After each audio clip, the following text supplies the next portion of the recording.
Amém, amados irmãos, amada irmã, Jesus é o Senhor. Estamos aqui para nós compartilharmos, dar continuidade ao nosso projeto aqui de estar postando vídeos sobre o livro na minha mão. E hoje o tema desse livro aqui é Sua família está pronta para o arrebatamento? Se a nossa família está pronta para o arrebatamento. Vamos ler aqui o capítulo 4. Ele está ligado ao encabeçamento do Senhor. Ele fala o resultado do encabeçamento, né? Quando nós somos encabeçados, há um resultado dado por Deus. Ele começa abordando nesse livro aqui, no capítulo 1, na primeira parte desse capítulo 4, ele fala sobre o viver de ressurreição. Ele baseia-se nesse versículo. Versículo 36 fala: insensato, o que semeais não nasce, senão primeiro não morrer. E quando semeais, não semeais no corpo que há de ser, mas o simples grão, como o trigo ou de qualquer outra semente. Mas Deus lhe dá o corpo como lhe aprouve dar, e a cada um dá a semente ao seu corpo apropriado. Então Deus, nós podemos ser comparados a essa semente. Muitas vezes a semente, ela primeiro precisa, nosso corpo é como o nosso corpo, e esse corpo ele precisa passar por um processo de morte, de ressurreição. Sabemos como nós cremos no Senhor, nós nos tornamos filhos de Deus, temos a vida de Deus, a vida está dentro de nós. Mas essa vida ela precisa se expressar por meio de nós. Então a semente foi plantada em nós, né?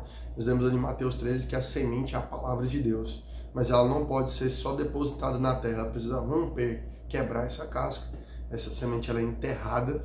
Quando ela é enterrada ali, ela precisa quebrar a casca e depois ali florescer como uma nova vida no corpo novo corpo agora. Agora ela morreu e essa semente ela vai crescer, vai germinar e vai dar frutos. E no casamento é da mesma forma, né? Nós somos filhos de Deus, temos o casamento que é para Deus, e no casamento a gente vai ter muitas situações que vai gerar quebra de casca.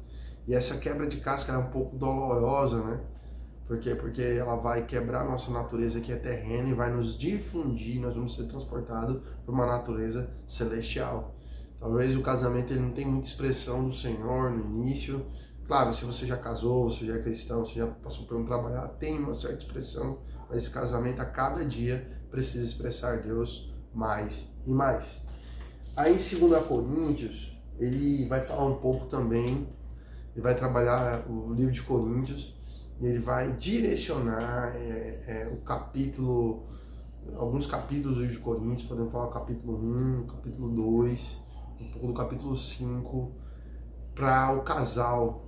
Então ele vai trazer alguns versículos aqui que eu vou ler para vocês, que ele fala assim, ó: bendito seja o Deus e Pai de nosso Senhor Jesus Cristo, o Pai da misericórdia, de misericórdias e o Deus de toda consolação, Ele que nos conforta em toda a nossa tribulação, para podermos consolar os que estiverem em qualquer angústia, com a consolação com que nós mesmos somos contemplados por Deus. Porque assim como os sofrimentos de Cristo se manifestaram em grande medida ao nosso favor, assim também a nossa consolação transborda por meio de Cristo. Certo? O que ele quer mostrar aqui? Que nós devemos consolar dentro do casamento, as situações, conflitos, problemas, dificuldades, que nós precisamos consolar um ao outro, né? Fortalecer o casamento. E aí no versículo 6 ele fala: mas se somos atribulados é para o vosso conforto e salvação. Se somos confortados também é para o vosso conforto, o qual se torna eficaz, suportando-vos com paciência os mesmos sofrimentos que nós também padecemos. A nossa esperança a respeito de vós é esta: está firme, sabendo que, como sois participantes do sofrimento, assim sereis também da consolação. Então, irmão, aqui é o seguinte, ele também mostra que vai vir as tribulações. Mas se somos atribulados, nós passamos por tribulações. Às vezes nós passamos dentro do casamento tribulação financeira. E aí nós não podemos nos dividir. Pelo contrário, nós precisamos nos unir. Porque quando nós nos dividimos, né? Tipo assim, você gastou todo o dinheiro, por isso que hoje nós estamos sem dinheiro no final do mês. Ou, em outras palavras também, você ganha pouco, amor, por isso que nós não temos condição, você tem que arrumar um serviço melhor. E aí acontecem essas dificuldades, essas tribulações surgem pela falta do dinheiro. Então, muitas vezes, em vez de nós brigarmos, nós precisamos nos voltar ao Senhor e buscar o Deus que pode nos consolar, nos administrar melhor financeiramente. Senhor, mostra como eu devo organizar melhor minhas finanças. E assim Deus vai dar sabedoria. Filho também. Ah, você é muito ausente, mas eu tenho que trabalhar o dia inteiro. E aí tem briga dentro de casa também. Mas o certo é o casal buscar diante do Senhor a consolação a qual o Senhor tem para dar para nós, para direcionar o nosso casamento.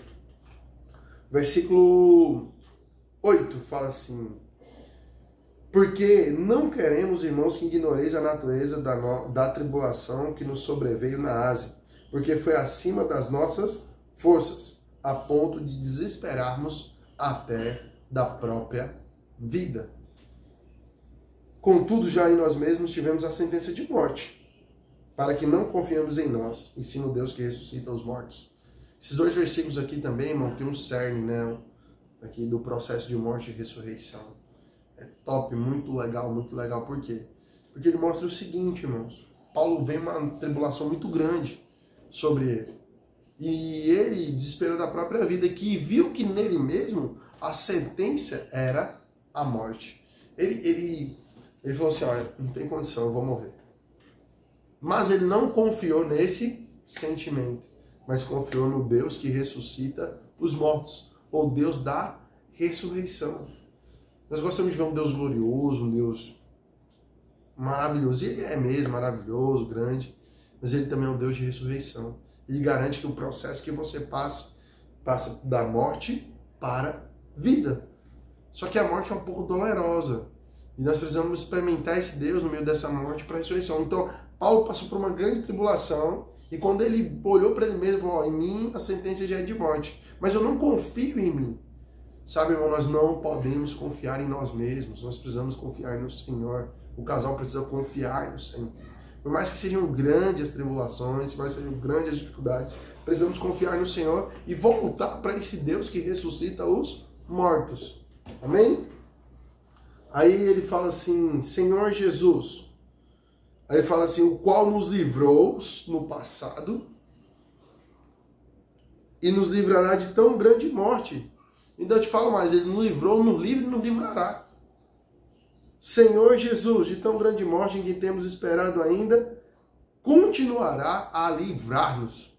Então ele livra no passado, ele vai livrar no futuro e ele vai livrar no presente. Ajudamos também com as vossas... Aí ele fala, né? No versículo 11 ele fala sobre oração. Ele fala assim, ajudando-nos também, vós, com as vossas orações ao nosso favor, para que por muitos sejam dadas graças ao nosso respeito, pelo benefício que nos foi concedido por meio de muitos. Muitos oraram por Paulo. Então eu quero mostrar a vocês nas duas pessoas, não só como Paulo que aqui pediu as orações, mas também uma família que ora. Por que uma família que ora? Porque nós, irmãos, podemos orar de várias maneiras, né? Por várias necessidades. Podemos ter comunhão com o Senhor por muita coisa. Mas aqui, especificamente, ele pediu oração das pessoas, das famílias, da igreja. Então nós, como casal, nós podemos orar pelas outras pessoas. Nós oramos juntos, eu e minha esposa, meu filho, minha filha. E além de orar por nós, nós oramos também pelos outros. Salomão, em 2 Crônicas, capítulo 6, versículo 21, ele ora por ele. Vamos ler? Ele ora por ele e também por todo o povo de Israel. Isso mostra para nós, irmãos, que a gente deve orar por nós mesmos e também por todo o povo. Senhor Jesus. 2 Crônicas 6, 21 fala assim, ouve, pois, a súplica do teu servo e do teu povo de Israel. Então você deve orar por você, pela sua família e também por todo o povo de Israel, todas as pessoas, todos os irmãos, principalmente, irmãos, da família de Deus, sabe? Aí o versículo fala, quando orarem neste lugar, ouve do lugar da tua habitação dos céus, ouve e perdoa. Orar por perdão, por libertação. No versículo 26 fala assim, quando os céus cerrarem e não houver chuva, por ter o povo pecado contra ti, e a ele orar neste lugar e confessar o teu nome e se converter dos seus pecados, havendo o teu havendo tu afligido, ouve tu nos céus, perdoa o pecado do teu servo e do teu povo Israel, ensinando-lhe o bom caminho em que andam, e dá chuva na tua terra, que desde herança ao teu povo. Em outras palavras também, irmãos, ele está falando aqui assim, da gente orar pelas famílias, mas também ele está mostrando que quando pecar contra Deus, o que é esse pecar? Esse pecar contra Deus, ele pode ser ilustrado no casamento como brigas, contendas, discussões, e aí Deus fecha a bênção desse casamento. Ele fala aqui no versículo 24, quando o teu povo pecar contra ti, né, no versículo 26, quando os céus se cerrarem, ou que a comunhão com Deus, a bênção de Deus, ela fecha, ela se cerra. E muitas vezes porque nós estamos discutindo entre nós, e não ouvimos Deus, não tocamos Deus, e a bênção de Deus cerra. A chuva que cai, ela rega a terra, e ela rega a terra também fazendo a semente, que é nós germinar, ou nós crescermos. Então, quando nós temos um contato com Deus, nós começamos a crescer, germinar. Mas quando nós estamos brigando, nós perdemos esse contato, e aí o centro, em vez de nós dois juntos olharmos para Cristo, nós acabamos olhando um para o outro.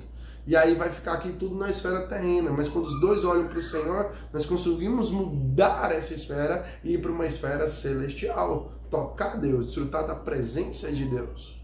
Amém? Aí vamos voltar lá para Coríntios, 2 Coríntios, ainda no capítulo 1, no versículo 12, ele fala assim: porquanto a nossa alegria é esta, o testemunho da nossa consciência de que com santidade e sinceridade de Deus, não com sabedoria humana, mas na graça divina, temos vivido no mundo, e mais especialmente para convosco. Então Paulo aqui fala que a nossa glória, né? A glória, nós também devemos ter essa glória, o que é de dar testemunho da nossa consciência, olha, ter uma consciência pura, de que eu tenho vivido com santidade e sinceridade. Santidade aqui, em alguns manuscritos, é traduzido como simplicidade, né, e singeleza de coração. Senhor Jesus, é ser simples e singelo. Aí ele fala, não com sabedoria humana, mas na graça divina temos vivido no mundo, e mais especialmente para convosco.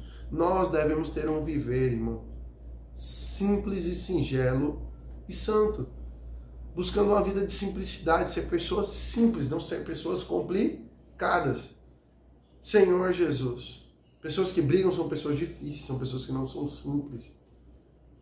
Eu, muitas vezes, sou também complicado, tenho dificuldade nisso, né? Peço a Deus, ô Senhor, me torna a pessoa mais simples, mais tranquila. Por quê? Porque a gente vê um problema. Nós vemos um problema quando o irmão chega na reunião, não cumprimenta e pergunta, oh, por que esse irmão não cumprimentou? Por que esse irmão não falou comigo? Por que esse irmão ele tá achando, será que ele se acha e tal? A gente começa ali na cabeça a conversar entre si mesmo, querendo julgar o irmão, pensando na ausência da simplicidade. E aí a consciência está suja, não está dando um bom testemunho, a consciência não está funcionando de maneira correta, se você acha que isso é normal. Por quê? Porque o filtro que é a nossa consciência, ela não está ligada ali, você não está vendo aquilo ali, você não consegue desfrutar ali, ser simples. E aí você acaba vendo muitas coisas e acaba deixando de, que nem eu falei lá, né? O céu se cerra, você não consegue avançar ali. Por quê? Porque falta simplicidade. Senhor Jesus, que o Senhor possa nos levar a ser simples, irmão. A mulher pede um relatório do marido quando chega, o marido da mulher deixa de fazer qualquer coisa, ele briga com a mulher. Ele não vai lá e faz. Isso é tudo falta de simplicidade, irmãos. A gente precisa aprender a ser simples. Tá? A mulher não lavou a louça. Você está suja lá na pia. Vou lá lavar a louça. Eu oro ao Senhor quando eu lavo a louça. Eu desfruto do Senhor quando eu lavo a louça. Eu desfruto do Senhor quando eu dobro a roupa. Da mesma maneira, o marido chegou, entrou com o pé sujo. Amor, você entrou com o pé sujo. Lava lá no banheiro, tira o calçado, por favor. Ser simples, sabe? Senhor Jesus, isso vai fazer a diferença no nosso casamento. Aí ele fala assim, ó, temos vivido no mundo e mais especialmente para convosco. Nós devemos viver na simplicidade para com os outros, ser simples. Se a gente tem cobrança, até nós mesmos não podemos nos cobrar muito, mas devemos ainda nos cobrar. Também não devemos ser procrastinadores, né? Devemos fazer as coisas, né? Tá, vamos lá, vamos avançar. Senhor Jesus, No versículo 14 ele fala assim, como já também em parte não compreendeste que somos a vossa glória.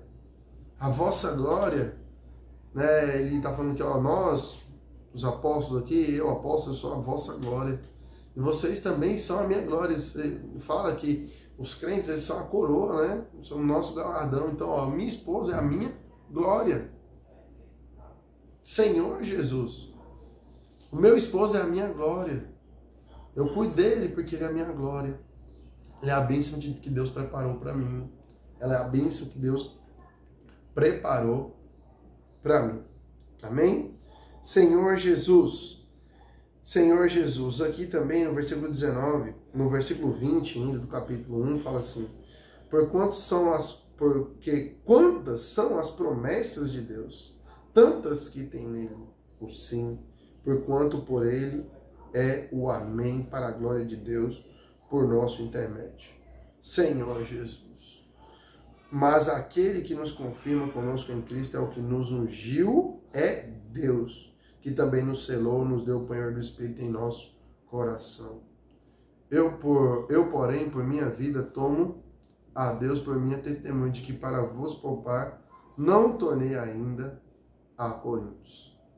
Senhor Jesus. Amém. Vamos lá, eu quero compartilhar especificamente o versículo 20, o 21. A bênção de Deus, no versículo 21 ele fala assim, ó, mas aquele que nos confirma para convosco em Cristo e nos ungiu é Deus. Deus nos ungiu. Nós temos um Espírito.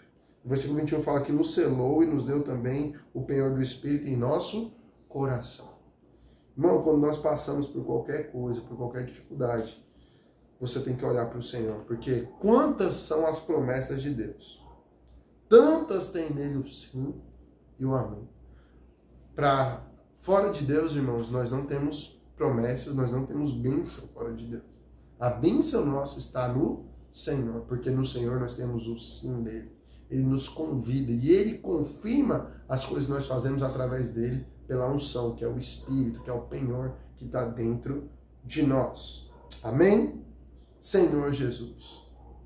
Agora vamos avançar um pouquinho para o capítulo 2, que ele fala assim, Senhor Jesus, fala sobre o perdão. O perdão é algo muito interessante e muito necessário para nós casais. Ele fala assim, no versículo Senhor Jesus. Vamos ler o 9, ó. Vamos ler o 9. Senhor Jesus. E foi por isso também que eu vos escrevi, para ter prova de que em tudo sois obedientes. Vamos obedecer o Senhor. Ser simples e obedientes. Versículo 10. A quem perdoais alguma coisa, também eu perdoo, porque de fato o que tenho perdoado, por causa de vós, o fiz na presença de Cristo. Somente na presença de Cristo é que Paulo conseguia perdoar. E somente na presença do Senhor é que nós conseguimos liberar um perdão genuíno e pedir perdão de maneira genuína. Em Romanos fala que a bondade de Deus nos conduz ao arrependimento. O arrependimento é uma mudança de mente. Enxergar que você de alguma maneira estava errado e ali é transformada a sua mente naquele momento e agora você pensa como o Senhor. Senhor Jesus, e ali? Então, quando nós somos iluminados de alguma coisa, Deus nos iluminou e nós pedimos também perdão. Aí, por que, irmão, nós precisamos perdoar? Para que Satanás não alcance vantagem sobre nós, pois não ignoramos os desígnios. Em Mateus, vamos lá em Mateus capítulo 6. Por quê? Qual que é a vantagem que Satanás alcança sobre nós? O capítulo 6 de Mateus fala assim, porque se perdoares aos homens as suas ofensas, também o vosso Pai Celeste vos perdoará. Isso é capítulo 6, versículo 14. Versículo 15. Se, porém, não perdoardes aos homens, tampouco o vosso Pai perdoará as vossas ofensas. Ok? Quando nós não perdoamos, tampouco Deus nos perdoa. Imagina que você está carregando aí um saco de cimento. E esse saco de cimento pesa, você não consegue correr com esse saco de cimento, porque é muito pesado, são ali 42,5, 45, 50 quilos, tem saco de cimento aí. Por que você não consegue correr rápido como se você não tivesse nada? Porque porque você está carregando algo que não era para você carregar, ou que você até aconteceu e naquele momento você devia carregar um segundo porque você pecou, ou você cometeu algum erro, ao qual você devia pedir perdão. E por outro lado também a pessoa que foi o ofendido, ela também recebeu a ofensa, ela também está ali precisando liberar o perdão e também está carregando esse peso aí. E aí tem duas pessoas com 50 quilos aí, ou talvez até mais, porque também numa situação pode envolver várias pessoas. E aí você vai correndo com aquilo ali, você não pede perdão. E aí Deus não perdoa, e você vai convivendo com aquilo ali. Isso chama mágoa, isso chama ressentimento, isso chama rancor. E você, com aquela situação muito pesada. Mas, irmão, se você chegar, confessar, pedir perdão, o sangue do Senhor Jesus limpa. A Bíblia mostra que no Evangelho, na Epístola de João, no capítulo 1, se eu não me engano, versículo 9, se confessarmos os nossos pecados, Ele é fiel e justo, isso é 1 João capítulo 1, versículo 9, se confessarmos os nossos pecados, Ele é fiel e justo para perdoar os nossos pecados. A Bíblia também mostra que nós somos iluminados, nós mantemos comunhão uns com os outros, e o sangue de Jesus, seu Filho, nos limpa de todo o pecado. Então nós precisamos confessar, pedir perdão. E o outro lado também, que foi o ofendido, precisa liberar o perdão, para que não haja ressentimento e a gente junto possa avançar. Porque uma vez que Deus não perdoa, a única coisa que faz separação entre Deus e o homem é o pecado, está lá em Isaías. Então, irmãos, nós precisamos perdoar, liberar o coração. No casamento também, o marido fica brigado e vem o ressentimento. E daqui a um pouco fala qualquer coisinha, traz uma coisa de 1900 antigamente, como diz lá no Mato Grosso, né? E aí você fica naquele conflito, entendeu? Então precisa ter o coração liberado, tirar todo rancor, ressentimento, amém? Para poder avançar na presença de Deus. Vamos voltar lá para 2 Coríntios. Senhor Jesus. Senhor Jesus. Então, para Satanás não alcançar, irmão, vantagem sobre nós. Satanás é um derrotado, irmão. Mas para isso nós precisamos derrotar ele. Precisamos derrotar. Nós derrotamos ele quando nós permanecemos na presença de Cristo. Que na presença do Senhor, o Senhor já venceu. Amém? Senhor Jesus. Senhor Jesus. Vamos lá agora no 5. No versículo 5, versículo 9, fala assim: por isso também nos esforçamos que no presente, quer ausente, que para sermos agradáveis. Senhor Jesus. Precisamos esforçar para ser agradáveis ao Senhor. Lá em Romanos, né, se eu não me engano, capítulo 2, versículo 1 e 2, fala assim: não vos conformeis com esses séculos, mas sejais transformados para a renovação da vossa mente, a mente nova, a mente mudada, transformada pelo Senhor, e não se conformar com esse século, para que experimenteis a boa, perfeita e agradável vontade de Deus. Está muito ligado à comunhão, o tempo gasto com Deus, desfrute da palavra.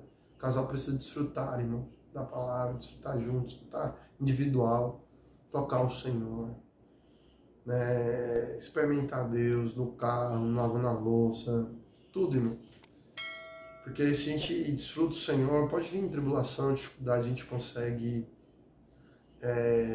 expressar o Senhor, consegue permanecer firme no Senhor, consegue fazer a vontade de Deus.